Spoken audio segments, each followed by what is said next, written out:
oleme Haraka 7A kinnistul Haraka tänaval.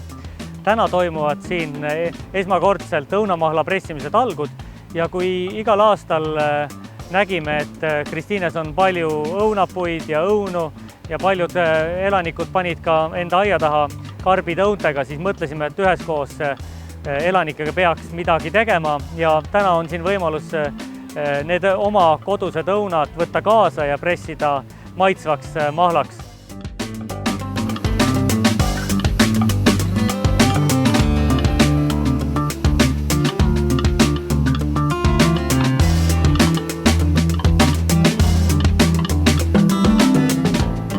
Protsess näeb välja nii, et inimene tuleb õuntega minu juurde ja läheb 5 minuti pärast mahlaga koju.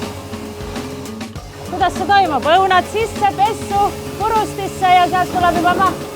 Hästi kiire. Oleneb õunast väga palju.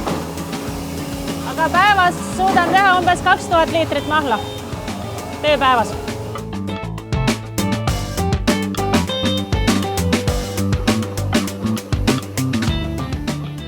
See on nii hästi organiseeritud asi.